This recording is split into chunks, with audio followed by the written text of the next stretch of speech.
Josué chapitre 1, le premier et le deuxième verset, et puis nous prenons le cinquième. Nous lisons au nom de Jésus.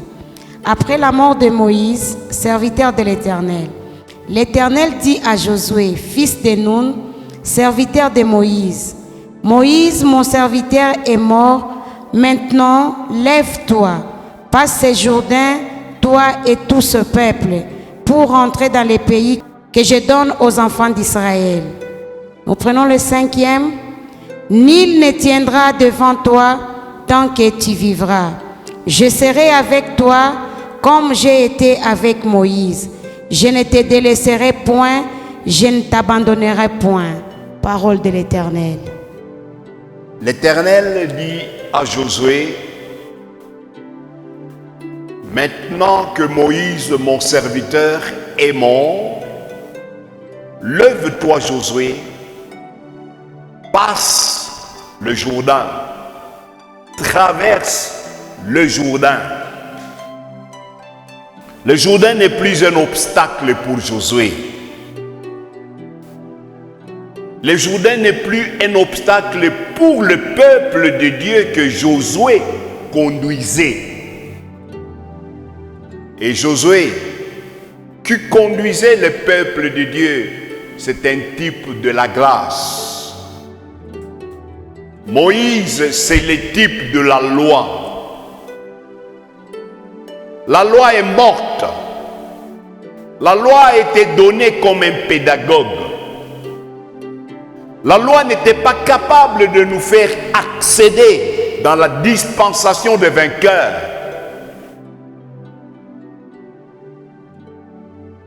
Il fallait que la grâce vienne. Or, la grâce, c'est un homme. Et cet homme, c'est Jésus-Christ. Alors, l'Éternel dit à Josué, je serai avec toi, Josué, comme j'ai été avec Moïse, mon serviteur. L'Éternel sera avec Josué de la même manière qu'il a été avec Moïse. Autrement dit, Moïse, c'est notre base. Autrement dit, Moïse, c'est notre référence. Et en récapitulation, nous voulons dire, Moïse signifie quoi? Moïse signifie tirer des eaux. Or, les eaux représentent le monde. Moïse, c'est-à-dire celui qui est sorti du monde. Moïse veut dire celui qui est délivré du monde. Il n'est pas sorti du monde pour rien. Il n'a pas été délivré pour rien. Mais il est sorti du monde pour un but. Il a été délivré pour un but. Et le but pour lequel il a été délivré, il fallait qu'il soit délivré pour délivrer les autres. Si la grâce de Dieu est en toi, bien-aimé dans le Seigneur, si cette grâce demeure en toi et que Dieu t'a tiré du monde de la même manière que Dieu a tiré Moïse, le but pour lequel Dieu t'a tiré du monde, le but pour lequel Dieu t'a sauvé, ce n'est pas pour que tu croises le bras, mais tu as été sauvé pour que toi tu sauves les autres. Sauvé pour sauver les autres. C'est une interpellation pour nous. Parce que nous nous tapons sur la poitrine que nous sommes sauvés. Mais le royaume des ténèbres est encore rempli. Il nous appartient. Nous avons un devoir de dépeupler le royaume des ténèbres. Sauver pour sauver les autres. Moïse signifie aussi la vocation. Qu'est-ce que c'est la vocation? C'est un appel. Est-ce que tu as reçu un appel de Dieu? Oui. Si tu as reçu un appel de Dieu, tu as une vocation que Dieu t'a donnée. Et si tu as une vocation que Dieu t'a donnée, le but pour lequel Dieu t'a donné une vocation, c'est pour que toi, tu édifies les autres. C'est pour que toi, tu délivres les autres. C'est pour que toi, tu fasses du bien aux autres. Dans Matthieu, chapitre 22, le verset 14 nous dit ceci. Il y a beaucoup d'appelés, mais peu d'élus. Beaucoup d'hommes et beaucoup de femmes ont été appelés par Dieu. Mais pour la classe, la position d'élu, il y en a trop peu. Pourquoi? Parce que les élus sont ceux qui répondent à l'appel de Dieu. L'appel t'a été adressé, ça c'est une chose. Mais répondre à l'appel de Dieu, obéir à l'appel de Dieu, ça n'est une autre chose. C'est pour cela la Bible dit, beaucoup sont appelés, mais peu sont élus. Pose-toi la question, depuis que Dieu t'a appelé, est-ce que tu obéis à l'appel de Dieu? Je vois ici l'image d'Élie qui a appelé Élisée. Après lui avoir jeté le manteau, Élie dit à Élisée, pense à ce que je t'ai fait. Je voudrais dire à quelqu'un ce soir, pense à ce que Dieu t'a fait. Qu'est-ce que Dieu t'a fait? Il t'a jeté un manteau. Autrement dit, Dieu t'a donné une vocation. Autrement dit, Dieu t'a appelé. Dieu t'a élu. Dieu t'a choisi. Et jamais une élection de Dieu est personnelle. L'élection de Dieu nous met dans une position où nous devenons des entraîneurs, où nous devenons des coachs. Nous faisons entrer les autres personnes dans le royaume de Dieu. Mais toi, depuis que tu as reçu l'appel, est-ce que tu réponds à cet appel? Est-ce que tu obéis à l'appel de Dieu? Un élu, c'est celui qui reconnaît qu'il a reçu un appel et il obéit à l'appel. Il répond à l'appel. L'appel a beaucoup d'exigences. Que Dieu vous bénisse abondamment. Autrement dit, Moïse a été appelé.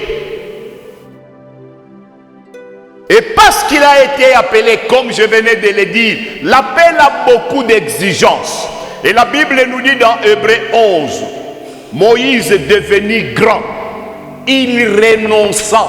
Donc c'est pour dire, quand nous avons reçu un appel de Dieu, nous devons atteindre la maturité pour renoncer à certaines noblesses. Nous devons renoncer à certaines célébrités. Nous devons renoncer au plaisir de l'Égypte pour accepter la position de l'opprobre de Christ. La Bible me dit, la grâce que nous avons reçue de Dieu ne consiste pas tout simplement à croire en lui, mais cette grâce que nous avons reçue de Dieu nous pousse à croire en lui et aussi de souffrir pour lui. La grâce doit nous pousser à accepter la souffrance. Moïse était dans le palais royal. Il ne manquait de rien. Il était à un pas du trône. Il devrait être le prince de l'Égypte. Il était héritier de la reine des femmes, de l'argent, de tous les trésors de l'Égypte. Mais Moïse renonçant. Ne cherche pas que Dieu t'accompagne si toi tu ne renonces pas au monde. Dieu ne peut pas t'accompagner. La présence de Dieu ne sera pas avec toi aussi longtemps que tu ne mènes pas la vie de la séparation. Quand Israël se sépara, quand la maison de Jacob devenue un peuple mis à part, il devient l'habitation de Dieu. C'est à ce moment-là que les montagnes ont fui devant Israël. Le problème, les difficultés, les Jourdains ne peuvent pas te fuir si toi, tu ne mènes pas la vie de la séparation. L'église, c'est-à-dire être sorti du monde. Moïse renonça. C'est une exigence capitale pour que la présence de Dieu nous accompagne. Je serai avec toi, c'est-à-dire la présence de Dieu, la personne de Dieu, la provision de Dieu t'accompagnera. Les gens aujourd'hui, ils cherchent la provision de Dieu. La provision de Dieu ne peut pas être avec nous si nous ne menons pas la vie de la séparation. La personne de Dieu ne peut pas nous accompagner si nous ne menons pas la vie de la séparation. 2. Moïse se sépara et s'attacha au peuple d'Israël. Quand on est séparé avec le monde, on s'attache à la nation à laquelle Dieu nous a donné la citoyenneté. Je reprends. Quand on se sépare du monde, on s'attache à la nation à laquelle Dieu nous a donné une citoyenneté. Nous ne sommes plus le citoyen de ce monde, nous sommes devenus le citoyen de la terre sainte. Alors, pour devenir citoyen de la terre sainte, nous devons, nous détacher du monde et nous attacher à la nation de Dieu. Moïse se sépara et il s'attacha. Beaucoup de gens aujourd'hui prétendent être au service de Dieu alors qu'ils ne sont pas attachés au peuple de Dieu. Dieu t'accompagnera si toi tu t'attaches à son œuvre. L'œuvre de Dieu nous demande que nous puissions nous attacher à elle. De la même manière que l'homme quittera son père et sa mère et s'attachera à sa femme, nous devons quitter le monde pour nous attacher à l'œuvre de Dieu. Or, l'œuvre de Dieu, ce n'est pas les bâtiments, ce n'est pas les briques, c'est ce peuple de Dieu ici. Que Dieu vous bénisse. Moïse s'attacha, il a cherché la solidarité avec le peuple de Dieu. Nous ne pouvons pas prétendre être une famille de Dieu quand nous ne solidarisons pas. Que Dieu vous bénisse. Nous sommes une famille de Dieu. Nous ne pouvons pas être insensibles aux problèmes qui arrivent au peuple de Dieu. Moïse se sépara du monde, il s'attacha à Israël. Il a cherché la solidarité avec le peuple de Dieu. Donc, nous ne pouvons pas prétendre être au service de Dieu si nous sommes insensibles aux problèmes et aux difficultés de ce peuple. Ce peuple ici appartient au Seigneur. Le Seigneur ne permettra jamais que son peuple puisse souffrir.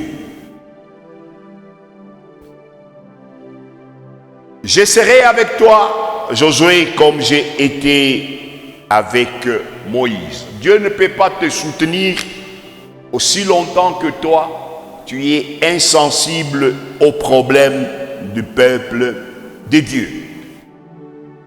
Moïse et Pharaon lisaient le même parchemin. Ils lisaient la même parole de Dieu, telle que nous sommes. Nous avons la même parole de Dieu, mais regardez, Pharaon qui lisait les mêmes parchemins avec Moïse, quand il regardait les enfants d'Israël sont considérés dans le parchemin que Moïse et Pharaon lisaient comme étant une nation sainte, comme un peuple mis à part, comme des saints. Mais Pharaon, en regardant les enfants d'Israël, il ne voyait pas les saints. Il voyait les vauriens. Il voyait les faiseurs de la boue. Il voyait les esclaves. Il voyait les gens à malmener. Alors qu'il lisait la même parole avec Moïse. Par contre, quand Moïse regardait le peuple de Dieu en lisant la même parole avec Pharaon, donc Moïse voyait dans le peuple de Dieu un peuple saint. Moïse voyait dans le peuple de Dieu les mis à part, les bienheureux de Dieu. Vous voyez, c'est un problème de la vision. Si vous avez une mauvaise vision, nous sommes tous peuple de Dieu. Nous lisons la même parole de Dieu. Mais quand moi je regarde mon frère ou ma soeur qui est en difficulté, j'ai une bonne vision, je considère, je vais m'attacher à ce frère, je vais m'attacher à cette soeur, parce que la misère de ce frère, c'est ma misère. Si vous n'avez pas cette vision, c'est-à-dire vous avez la vision de Pharaon. C'est là que vous voyez, dans la même église, les gens sont insensibles. C'est parce qu'ils ne voient pas de la même manière que nous tous. Nous devons voir de la même manière de Dieu. Quand Dieu est en ses regards, en ces lieux, Dieu voit les saints. Les saints, alléluia. Mais quand toi tu regardes ce peuple, tu te dis, ne vaut rien. Je ne peux pas m'approcher de celui-là. Je ne peux pas m'approcher de celui-là. Celui-là n'est rien. La misère de celui-ci ne me dit absolument rien. Cette vision que tu as, c'est la mauvaise vision. Et dans cette vision, l'Éternel ne te soutiendra pas. Dans cette vision, l'Éternel ne t'accompagnera pas. Mais par contre, si tu as la bonne vision, tu vois le peuple de Dieu, Dieu n'acceptera pas que ce peuple souffre. Dieu t'utilisera toi pour que tu sois une solution pour ce peuple. Que Dieu vous bénisse. Que Dieu vous bénisse. Alors c'est ainsi que Moïse, qui avait la bonne vision, il regardait les enfants d'Israël comme un peuple saint, comme un peuple mis à part. Un jour, il voit un Égyptien qui frappait un Hébreu. Dans sa vision, il s'est considéré comme un libérateur. Il dit, cet Hébreu n'a pas le droit de tuer, de faire du mal à mon frère. Cet Égyptien n'a pas le droit de faire du mal à mon frère hébreu. Il est intervenu. Au lieu d'intervenir selon le modèle de Dieu, il est intervenu selon sa pensée et selon ses raisonnements. C'est la raison pour laquelle Moïse a tué l'Égyptien. Et là, nous disons, faire les services dans la maison de Dieu, c'est une bonne chose, mais faisons le service selon le modèle de Dieu. Si nous ne faisons pas le service selon le modèle de Dieu, nous allons tuer comme Moïse a tué. Il a tué un Égyptien. Il croyait faire du bien. Comme il y a des gens qui croient faire du bien en faisant ceci dans l'église, en faisant cela dans l'église. Ils interviennent selon leurs pensées. Ils n'interviennent pas selon le modèle de Dieu. Voilà pourquoi il y a mort d'homme. Quand Moïse a tué un Égyptien, ce qui est arrivé, c'est que Moïse a fui. Il est allé à Madian. Quand il arrive à Madian, il va au puits d'eau. Il trouve les 7 filles de Jéthro qui puisaient de l'eau et le berger sont venus les frapper. Moïse se considère encore comme un libérateur. Il tape les bergers et il sauve les 7 filles de Jéthro. Donc, un homme qui a l'appel de Dieu, partout où il arrive, il n'acceptera jamais de voir un appelé de Dieu être esclave. Tu n'es pas appelé pour Salem, tu es appelé pour l'église corps. Mais ta référence, tu es attaché ici. Donc nous devons avoir ton témoignage ici. Mais tu dois servir le Seigneur partout où le nom du Seigneur est invoqué. Je n'ai pas dit allez devenir des vagabonds. Non, je n'ai pas dit ça. Votre référence, c'est ici. Quand Moïse a trouvé que il devrait intervenir, les 7 filles de Jéthro ne l'ont pas demandé qu'il intervienne. Il a compris que ce berger n'a pas le droit de malmener ces 7 filles de Jéthro. Il est intervenu. il a sauvé la vie à ces 7 filles. Les 7 filles ont puisé de l'eau. Ils ont raconté à leur père, Jéthro, qu'un homme les a sauvés. Leur père leur a dit, allez me chercher cet homme, qu'il vienne habiter dans la maison. C'est ainsi que Moïse entra dans la maison de Jéthro, et Jéthro était devenu le mentor de Moïse. Que Dieu vous bénisse. Alors, pendant que Moïse était chez Jéthro, avant que Moïse ne rencontre les buissons ardents, parce que ce qui change notre appel, ce qui change notre ministère, ce n'est pas la théologie. Vous pouvez avoir le doctorat comme vous voulez, 2, 3, 4, 5, il n'y a pas de problème. Mais ce qui doit changer ton appel, ce qui doit changer ton ministère, c'est la rencontre avec les buissons ardents.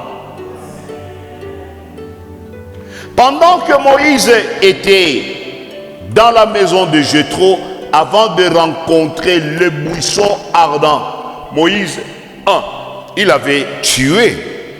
2, il avait échoué. 3, il était devenu fugitif. Et en devenant fugitif, il a abandonné son poste. Il est allé prendre le poste d'autrui. Et à ce moment-là, Moïse a considéré que sa mission était ratée. Moïse a considéré qu'il avait échoué. Moïse a considéré que son mandat était compromis. Mais si tel était le pensée de Moïse, sachant que sa mission a été ratée, son mandat était compromis, tel n'était pas le pensée de Dieu. Pour Dieu, la mission de Moïse n'avait pas raté. Pour Dieu, la mission de Moïse n'était pas un échec. Mais pour Dieu, la mission de Moïse était tout simplement retardée. Je voudrais dire à quelqu'un, peu importe les échecs que tu as déjà rencontrés dans l'exercice de ton ministère, je suis venu te dire, la main du Seigneur est sur toi. Le Seigneur t'accompagnera toujours. Double les échecs, tu peux même les tripler. Ne te décourage pas. Ce n'est pas parce qu'il y a un échec qu'on doit reculer. Les échecs peuvent venir, mais les échecs ne peuvent pas nous bloquer. Dans les échecs, nous devons persévérer. Que Dieu vous bénisse. Que Dieu vous bénisse. Que Dieu vous bénisse. Pendant que Élie était en train de prier, voilà, il a arrêté la pluie par la parole. Pendant 3 ans et demi, il n'a pas prié, mais il a arrêté. Il n'y aura pas de pluie, sinon à ma parole. Mais pendant 3 ans et demi, il y avait une sécheresse. Mais pour qu'il y ait la pluie, Élie a mis sa tête entre ses jambes et il s'est mis à prier. Une première fois, une deuxième fois, une troisième fois. Il échouait. Il n'y avait pas de résultat. Élie ne s'était pas découragé malgré qu'il a échoué. Il a fallu attendre la 7e fois dans la persévérance, dans la prière. Il y a eu la paume de main. Et quand il y a eu la paume de main, Dieu a envoyé la pluie. Je voudrais dire à quelqu'un, peu importe tes échecs. Je voudrais dire à quelqu'un, peu importe le nombre de fois que tu as raté, considère que la main de l'Éternel est sur toi. Et si la main de l'Éternel est sur toi, certainement tu réussiras. Que Dieu vous bénisse abondamment. Que Dieu vous soit favorable. Considère seulement que Dieu est avec toi. Et si Dieu est avec toi, c'est-à-dire la présence de Dieu est avec toi. Or, la présence de Dieu, c'est la clé de notre victoire. La clé de notre victoire, ce n'est pas parce que nous parlons bien. La clé de notre victoire, c'est la présence de Dieu. Je voudrais dire à quelqu'un que la présence de Dieu est pour nous la marque de distinction. Oh. Je reprends. Ce qui nous donne la distinction pour être spéciaux, c'est la présence de Dieu. Si la présence de Dieu est avec nous, nous allons nous distinguer, même dans l'exercice de notre ministère. Que Dieu vous bénisse. Que Dieu vous bénisse. Alors, pendant que Moïse était chez Jéthro, c'était dans une école de préparation. Pour dire à quelqu'un, la préparation est très importante. Et pendant qu'il était en préparation chez Jéthro, Jéthro a beaucoup aidé Moïse. Il y a les gens qui n'aiment pas la préparation. Il s'appelle le monsieur, je connais tout. Alors que nous, nous sommes des éternels étudiants. Et pendant qu'il était à l'école de Jéthro, un jour il a pris les brebis de Jéthro, il les a amenées pour le paître à la montagne d'Horeb. C'est là qu'il rencontra le buisson ardent. Et quand Moïse rencontre le buisson ardent, quand Dieu se révèle à Moïse, Dieu dit à Moïse, 1, Exode 3, 7, jusqu'à 10. 1, j'ai vu la souffrance de mon peuple. Donc Dieu a les yeux pour voir. Vous qui croyez, Dieu a les yeux pour voir. Dieu ajoute 2, j'ai entendu. C'est que Dieu a les oreilles pour entendre. Mais regardez ce qui m'intéresse. Dieu dit à Moïse, dans le buisson ardent, quand il se révèle à Moïse, quand il se manifeste à Moïse, c'est le Moïse là qui a tué. C'est le Moïse là qui a fui, qui est un prophète fugitif. Mais Dieu s'est rappelé seulement qu'il avait un serviteur au nom de Moïse. Dieu se rappelle que toi tu es son serviteur. Dieu se rappelle que toi tu es sa servante. Et il dit à Moïse, je vois la souffrance de mon peuple, j'ai entendu les cris que l'oppresseur lui fait pousser. Regardez ce qui m'intéresse. Je suis descendu moi-même pour délivrer mon peuple. Tu as de la valeur aux yeux de l'Éternel à tel point que dans ta souffrance, dans ta misère, Dieu s'élève de son trône, il descend sur la terre pour te délivrer. Je descends moi-même. Or, quand Dieu descend, il y a les exploits. Or, quand Dieu descend, il y a le surnaturel.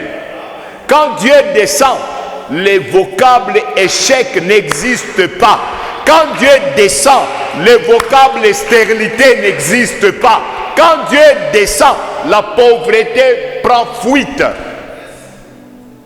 Je suis descendu moi-même pour les délivrer. Continuons encore dans cette écriture. Regardez ce que Dieu fait. Il dit, je descends moi-même pour délivrer mon peuple. Et ensuite, il dit à Moïse, va, je t'enverrai chez Pharaon. C'est dans le futur. Il dit, va, je t'envoie ou je t'enverrai chez Pharaon. Tu délivreras mon peuple. Mais c'est Dieu qui est descendu pour délivrer le peuple. Il va aller chez Pharaon comment? Il va aller chez Pharaon en habitant dans Moïse. Autrement dit, Dieu n'agit pas de lui-même, Dieu agit par des personnes intermédiaires. Et ces personnes intermédiaires, c'est toi mon frère, c'est toi ma soeur. Toi, tu es les pieds de Dieu, toi, tu es la bouche de Dieu, toi, tu es les mains de Dieu. C'est toi que Dieu utilise pour délivrer. Mais si toi, tu ne comprends pas, pour t'élever, Dieu n'agira pas. C'est comme ça que sur Salem, nous disons, à toi. Toi-même, toi, lève-toi. Dieu est déjà descendu. Il est en toi. Si toi, tu fais le premier pas, il y aura un miracle. Que Dieu vous bénisse. Que Dieu vous soit favorable. Donc, Dieu ne regarde pas nos échecs. Dieu ne regarde pas nos devoirs. Ce que Dieu regarde, ce qui l'intéresse, c'est la commission qu'il nous a donnée. Je voudrais répéter cela et que cela entre pour que chacun me comprenne. Ce qui intéresse Dieu, ce n'était pas les échecs de Moïse. Ce qui intéresse Dieu, ce n'était pas le devoir de Moïse. Ce qui intéresse Dieu, c'est la commission qu'il a donnée à Moïse. Est-ce que tu as un mandat de Dieu? Est-ce que tu as une commission de Dieu? Parce que Dieu ne peut pas appeler quelqu'un sans lui donner un mandat. Quand Dieu t'appelle, il te donne aussi un mandat. Et le mandat que Dieu te donne, Dieu ne se repent pas de ce don. Il ne se repent pas. Quand il t'a déjà donné un mandat, que tu connaisses les échecs, que tu connaisses les péchés, n'allez pas faire les péchés parce que Dieu ne se repent pas. Non, ce n'est pas ce que je voudrais dire. Je voudrais tout simplement dire qu'en lui, il n'y a ni changement, ni ombre de variation. Il t'a appelé, il t'a équipé. Et quand il t'équipe, il ne se repent pas de ce qu'il t'a donné. Que Dieu vous bénisse. Que Dieu vous bénisse. Donc c'est la commission que tu as reçue de la part de Dieu qui compte beaucoup plus pour les seigneurs. La commission, c'est le mandat. Le mandat, c'est la charge que Dieu t'a donnée. Si tu as une charge de Dieu, je te dis, la charge que Dieu t'a donnée, personne ne peut te la ravir. Personne ne peut te la ravir. Donc, c'est un combat inutile. Parce que c'est la commission qui importe. C'est la raison pour laquelle Moïse a échoué, mais Dieu s'est souvenu qu'il avait encore un serviteur à cause du mandat qu'il a donné à Moïse. Si toi aussi, tu as un mandat, peu importe ce qui peut t'arriver, mais Dieu soutiendra ton mandat, Dieu soutiendra ta commission.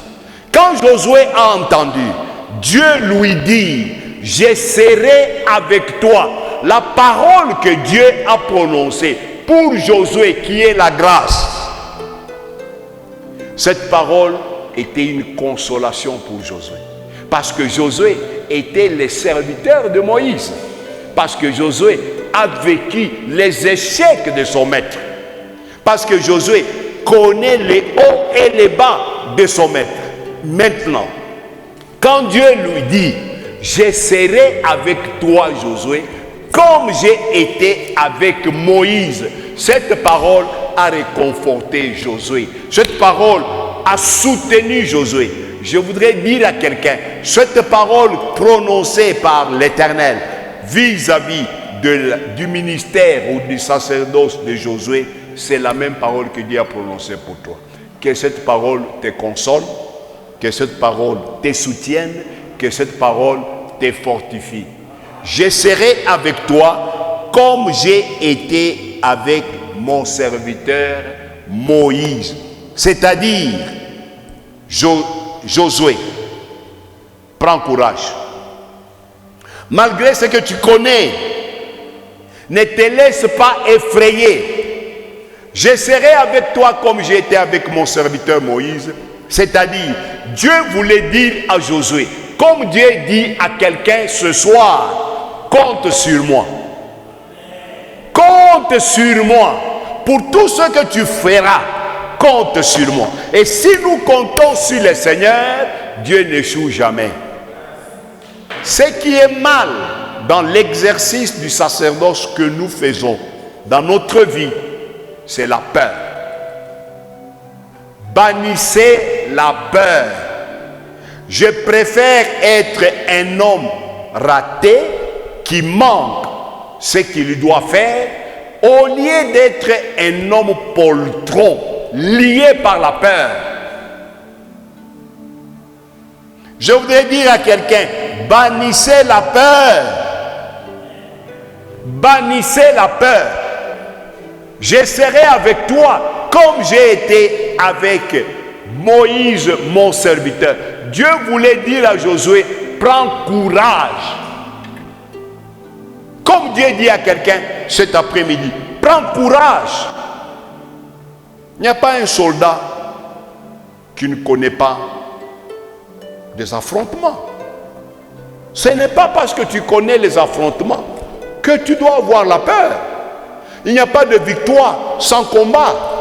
Donc pour qu'il y ait victoire dans ta vie, il faut combattre. Et les combats, c'est quoi? C'est les circonstances difficiles que nous rencontrons. Je dis à quelqu'un, peu importe les circonstances que tu rencontres, la victoire t'appartient. Donc, j'ajoute en disant, Dieu ne nous tient pas compte des erreurs, des fautes que nous commettons inconsciemment. C'est clair, hein? C'est clair. Mais Dieu nous tient compte de notre volonté. C'est clair, hein? De notre volonté. Dans 1 Jean chapitre 3, le verset 9, la Bible dit, quiconque est né de Dieu ne pratique pas les péchés.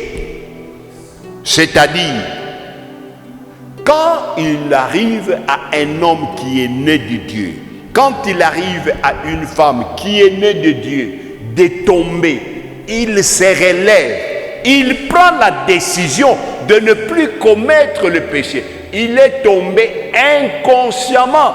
Il prend conscience, il dit, ça, je ne ferai pas. Amen. Amen. Amen. Maintenant, Dieu nous tient compte de notre volonté. Notre volonté, c'est quoi? C'est quand nous avons connu la vérité. Quand nous avons connu la vérité. Après avoir pris connaissance de la vérité, si nous péchons, nous avons renié les sacrifices que Christ a accomplis à la croix. Il n'y a plus de sacrifice du péché pour nous. Hébreux chapitre 11, le verset 26. Hébreux chapitre 11, le verset 26 dit, si nous péchons volontairement, après avoir reçu la connaissance de la vérité, il ne reste plus de sacrifice pour les péchés. Vous connaissez la vérité, mais vous commettez les péchés. Il n'y a plus de sacrifice du péché. Il n'y en a plus. Ça s'appelle l'apostasie. Je dis ça pourquoi? Parce que Dieu a dit à Josué, je serai avec toi comme j'ai été avec Moïse. Dieu ne peut pas être avec toi quand toi tu mènes la vie du péché normalement. C'est ça que je voudrais dire. Tu ne dois pas mener la vie du péché normalement. Tu dois refuser. Tu dois prendre la décision quand tu connais la vérité, tu t'abstiens. Tu dis, s'il faut mourir ici, je vais mourir. Que Dieu vous bénisse. Que Dieu vous soit favorable. Alors, Josué, le nouveau commandant de l'armée d'Israël, après la mort de Moïse, voyant que Dieu était resté avec Moïse, malgré ses fautes, voyant que Dieu s'était attaché à Moïse, voyant que Dieu avait accompagné Moïse, quels que soient les temps difficiles que Moïse a connus, Josué a été consolé par ce qu'il a vu. Si toi aussi, tu peux tirer des conséquences en sachant que en lui, il n'y a ni changement, ni ombre de variation.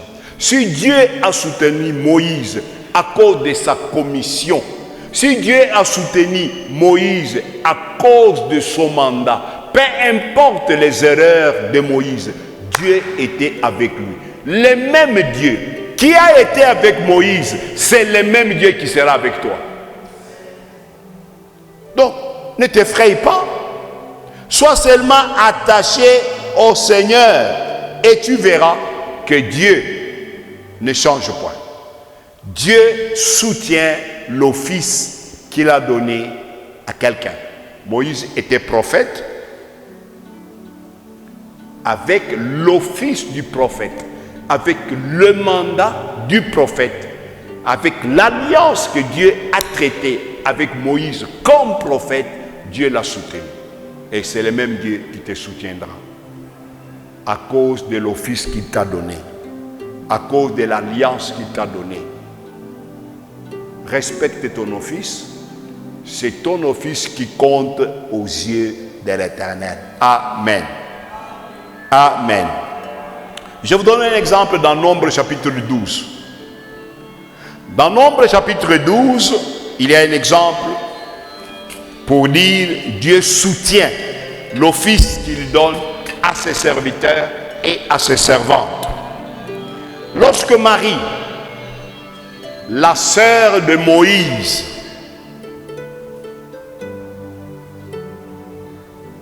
avec Aaron, le frère de Moïse, s'était moqué de Moïse parce que Moïse avait épousé une femme de couleur, une femme de Couche. Couche, c'est une tribu dans la Bible, mais elle était éthiopienne. Je répète, Marie, la sœur de Moïse, Aaron, le frère de Moïse. Ce n'est pas parce que vous êtes frère d'un homme qui a l'office, ce n'est pas parce que vous êtes sœur d'un homme ou d'une sœur qui a un appel de Dieu que vous pouvez avoir raison sur cet homme. Faites attention. Il y a une rébellion qui se manifeste dans la raison. Je dis quoi? Il y a une rébellion qui se manifeste dans la raison. Regardez. Marie et Aaron étant frères de Moïse, ils n'ont pas accepté que Moïse, leur frère, puisse laisser les femmes des Hébreux pour aller épouser une femme de Couche, une femme éthiopienne. Marie et Aaron, ils ont fait le conciliabule. Je dis, notre frère Moïse ici a perdu la tête. Comment il laisse les femmes des Hébreux ici chez nous? Il va épouser une femme éthiopienne. Je voudrais vous dire, Marie et Aaron, selon les hommes, ils avaient raison. N'est-ce pas? N'est-ce pas? C'est là que je vous dis, la rébellion se manifeste dans la raison. La raison, c'est pour les hommes. La raison n'est pas pour Dieu. Pour Dieu, ce qui compte, c'est sa parole.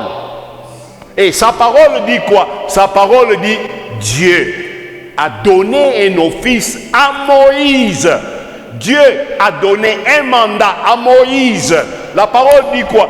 Dieu a traité une alliance avec Moïse. Faites attention avec l'homme qui a traité une alliance avec Dieu.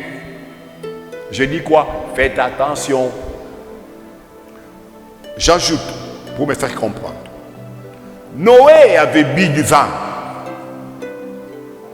Il s'est enivré. Il s'est déshabillé. Selon son fils, un de ses fils, Cham, il avait raison de reprendre son père. Parce que son père a bu, il s'est enivré.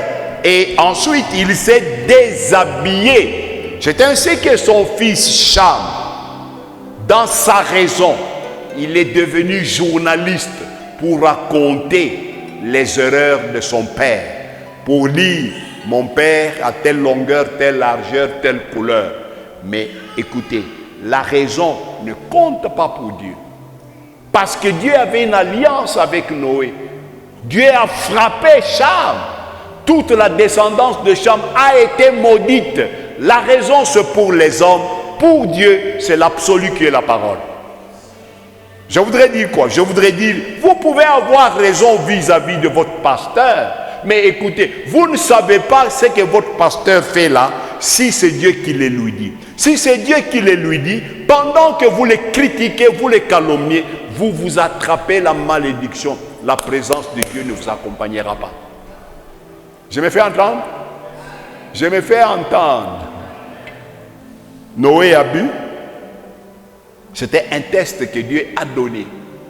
Dieu voulait voir le cœur de ses enfants. Quand Dieu veut voir le cœur de ses enfants, quand Dieu veut éprouver, il peut permettre que Noé fasse quelque chose pour vous dans normal. Parce que quand Moïse a épousé une femme éthiopienne, pour Marie, pour Aaron, c'était une erreur. On a laissé les femmes des Hébreux, on est allé épouser une éthiopienne. Écoutez, il y a les types dans Moïse. Comme serviteur, un type. Comme Christ, un deuxième type.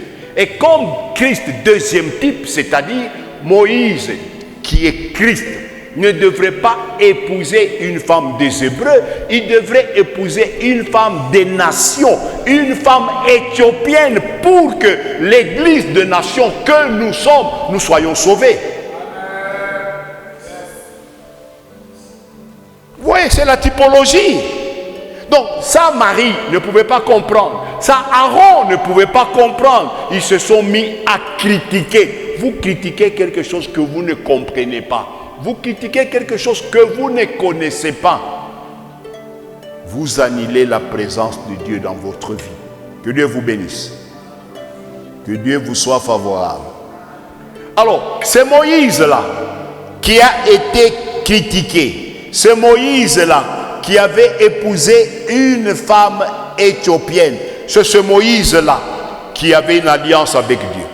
Et quand Dieu a vu que Moïse a été critiqué, il a été calomnié, Dieu vient vers Moïse, il dit, rassemble Aaron, Marie et les autres peuples devant la tente d'assignation. Et là, je vous parlerai. Et quand ils sont arrivés devant la tente d'assignation, Dieu parle. Dieu dit ceci à Aaron et à Marie. Écoutez-moi. Dieu leur dit, pourquoi ne craignez-vous pas Dieu? Je voudrais vous poser, vous, la question, vous qui êtes les lecteurs.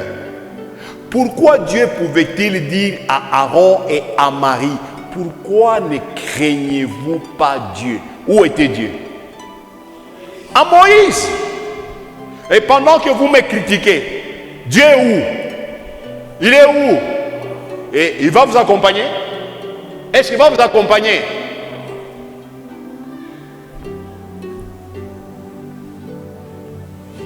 Pourquoi ne craignez-vous pas Dieu? Quand vous parlez du mal d'un homme de Dieu, vous avez parlé du mal de Dieu. Quand vous faites du bien à un homme de Dieu, vous faites du bien à Dieu.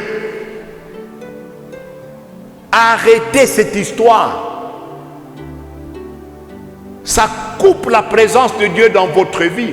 Et si la présence de Dieu est coupée, si la présence de Dieu est retranchée, c'est fini. Quand vous n'avez pas la présence de Dieu, vous n'avez pas la personne de Dieu. Vous devenez un chrétien seulement, qui monte, qui descend, mais sans Dieu. Ça va vous servir à quoi? Absolument à rien.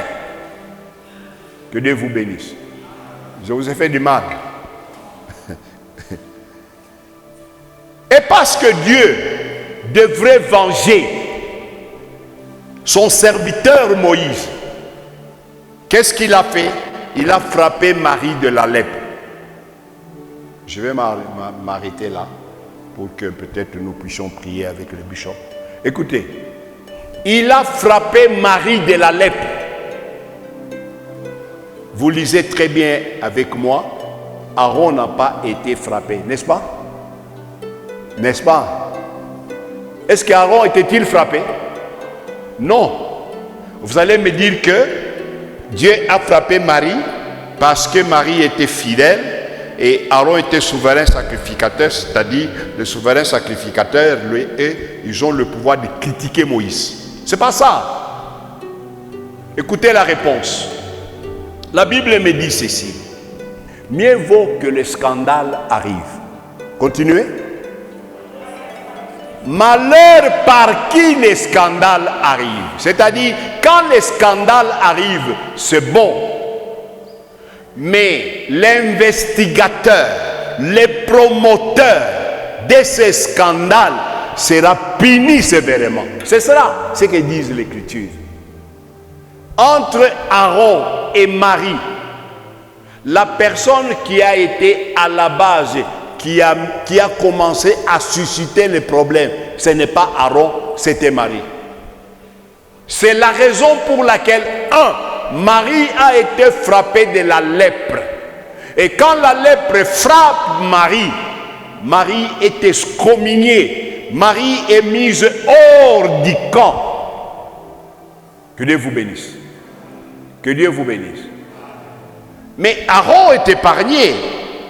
Maintenant regardez, lisez très bien dans Nombre chapitre 12. Pourquoi Marie était-elle frappée et non pas Aaron? 1. Marie a été frappée parce que Marie est l'investigatrice. 2. Aaron n'a pas été frappé parce que Aaron s'est avancé vers Moïse. Lisez très bien. Il dit à Moïse, mon Seigneur. Il reconnaît maintenant que Moïse est son Seigneur.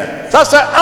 Il respecte Moïse qu'il a dû se moquer, qu'il a critiqué. Et il ajoute, ne nous fais pas prendre la peine pour le péché que nous avons commis comme des insensés. Maintenant moi je vous pose la question, un insensé c'est qui?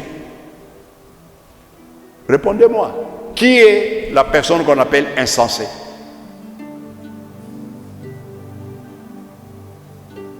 Un insensé, c'est un fou.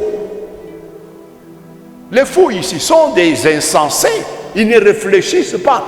Aaron fait sa repentance devant Moïse. Et devant une repentance, Dieu ne punit pas. Aaron se reconnaît un insensé. Il demande pardon à Moïse. Et il dit, pardonne-nous. Nous nous sommes comportés comme des insensés. Je voudrais dire à quelqu'un, quand tu commets les péchés, quand tu parles mal de ton pasteur, des hommes de Dieu, la réparation, c'est aller vers eux pour se repentir. Je reprends, c'est dur, mais c'est ça la vérité. La réparation, c'est aller vers l'homme que vous avez critiqué, lui dire, prie pour moi parce que je t'ai critiqué. Dites quand même Amen. Répondez encore Amen. Vous voyez combien ce n'est pas facile, hein? Est-ce que c'est facile? Alors arrêtez de critiquer. Arrêtez de critiquer parce que la réparation, c'est venir me voir ou c'est voir le bishop Benoît ou c'est voir qui? Celui que vous critiquez là, celui que vous calomniez. Allez vers lui, allez demander pardon parce que ce n'est pas facile. Arrêtez. Ne faites pas de bêtises. Que Dieu vous bénisse. Parce que Marie a été frappée de la lèpre. Elle a été excommuniée. Elle a été mise en dehors du camp. Combien de jours?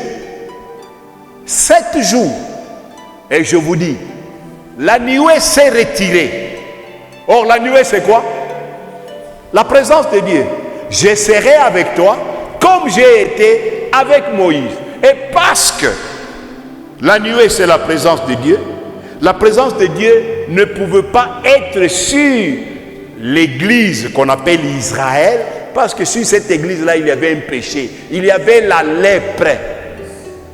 Alors, quelle est la conséquence? Pendant 7 jours où la nuée s'était retirée, pendant 7 jours où la lèpre était sur Marie, tout Israël n'a pas marché, il était bloqué. Bloqué par quoi? Par la lèpre de Marie. Ta lèpre là, ton péché là, bloque la marche de cette église. C'est ton péché là, ce que tu es en train de faire en cachette, qui bloque la marche de cette église. Si tu ne veux pas te repentir, tu auras des problèmes avec Dieu. Parce que nous sommes en train de prier pour nous lever et partir. Mais toi, tu es en train de commettre les péchés pour nous bloquer dans la marche. Dieu se fâchera et il te vengera. Que Dieu vous bénisse. Que Dieu vous soit favorable. Si Dieu a frappé Marie, il a fallu que le même Moïse qui a été critiqué devienne intercesseur. Vous voyez, Donc, vous critiquez quelqu'un, c'est la même personne-là. Quand vous devez vous repentir, c'est la personne qui doit prier pour vous, pour que Dieu vous guérisse. Alors, quand vous ne vous repentez pas, cette personne qui doit prier pour vous, quand elle prie, Dieu ne l'exauce pas parce que vous ne vous êtes pas repenti. Il a fallu que Aaron se repente et qu'il demande à Moïse d'intercéder en faveur de Marie. Et quand Moïse a intercédé en faveur de Marie, Dieu a exaucé et c'est ainsi que la lèpre de Marie s'était arrêtée. Donc pour dire, je serai avec toi comme j'ai été avec Moïse. Dieu a fait toutes ces choses-là pour défendre les ministères et l'office de Moïse. Je serai avec toi. Nul ne tiendra pas devant toi. C'est-à-dire, même pas les critiques ne peuvent pas tenir devant toi. Même pas la calomnie ne peuvent pas tenir devant toi. Toutes ces choses-là ne peuvent pas se tenir devant toi. Dieu te défendra parce que Dieu t'a donné un office. Et devant cet office, Dieu te soutient. Que Dieu bénisse sa parole.